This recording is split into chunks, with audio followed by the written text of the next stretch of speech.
Olá, meus irmãos, sejam muito bem-vindos a mais uma aula da Biblioteca Palavra da Fé. E hoje a gente vai falar desse clássico da literatura da Palavra da Fé, que é o livro Crescendo Espiritualmente, do irmão Kenneth Hagin, tá? Esse livro me ajudou particularmente bastante no momento em que eu estava voltando para Jesus, que eu tinha decidido mesmo por Cristo, decidido que eu ia crescer.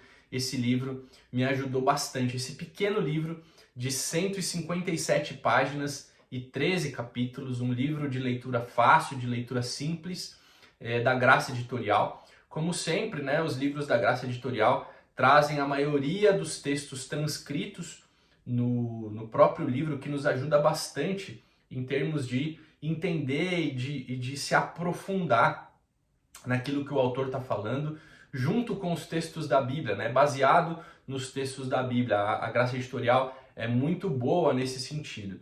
E o objetivo desse livro, gente, Crescendo Espiritualmente, é tentar nos ajudar com algumas dicas a entender qual a etapa do crescimento espiritual você se encontra atualmente e como fazer com que você avance para etapas mais adiante, tá? Então, se você quer entender qual o seu momento espiritual, qual o seu estágio de desenvolvimento espiritual e quer avançar e crescer espiritualmente, esse livro vai te ajudar bastante, beleza?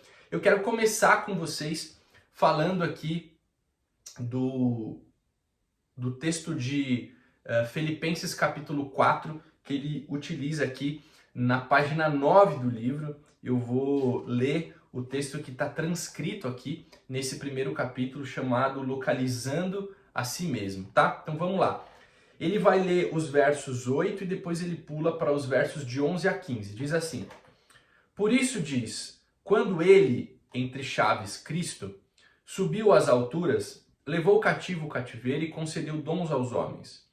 Ele mesmo concedeu uns para apóstolos, outros para profeta, outros para evangelistas, outros para pastores e mestres, com vistas ao aperfeiçoamento dos santos para o desempenho do seu serviço, para a edificação do corpo de Cristo, até que todos cheguem à unidade da fé e do pleno conhecimento do Filho de Deus, à perfeita varonilidade, à medida da estatura da plenitude de Cristo, para que não mais sejamos como meninos, agitados de um lado para o outro e levados ao redor por todo vento de doutrina, pelas artimanhas dos homens, pela astúcia com que induzem ao erro, mas, seguindo a verdade em amor, cresçamos em tudo naquele que é o cabeça, Cristo. Então, esse texto, esse conjunto de versículos que o autor separa, respaldam a razão pela qual o autor escreve esse livro. Ele mostra aqui para nós, com esses versículos, que é a vontade de Deus. Deus se alegra e se agrada que nós cresçamos espiritualmente, que a gente deixe a fase do leite, a fase da meninice, e a gente se aproxime à estatura de varão perfeito, à estatura de Cristo, como pessoas espiritualmente maduras. Então, essa é a vontade de Deus, e por isso o autor vai descrever ao longo dos capítulos o estágio em que a gente está, e depois, mais para o final, ele vai nos ajudar a nos desenvolver espiritualmente. Então, gente, ao longo de todo o livro, o autor mostra a semelhança que existe entre o crescimento natural do ser humano, né, passando pelos estágios de criança, né, adolescente, até se tornar um adulto. Ele mostra como isso está semelhante ao nosso crescimento espiritual. Vou ler para vocês ainda um trecho do primeiro capítulo, na página 10, que diz assim: Deus quer que cresçamos. A Bíblia nos ensina que há uma semelhança marcante entre o desenvolvimento espiritual e o físico. Fala a respeito de pelo menos 3 etapas no desenvolvimento espiritual que correspondem a 3 no físico. São elas a primeira infância, a meninice e a varonilidade. Então o autor vai começar a descrever para nós, nos próximos capítulos, cada uma dessas etapas. Vamos lá? Irmãos, vamos falar então da primeira infância, né? Logo no capítulo 2, o autor começa falando sobre o seguinte texto bíblico, de 1 Pedro 2,2. Desejai ardentemente, como crianças recém-nascidas, o genuíno leite espiritual, para que por ele vos seja dado o crescimento para a salvação. Então, o que o autor fala aqui para nós é que os bebês espirituais, eles são totalmente dependentes.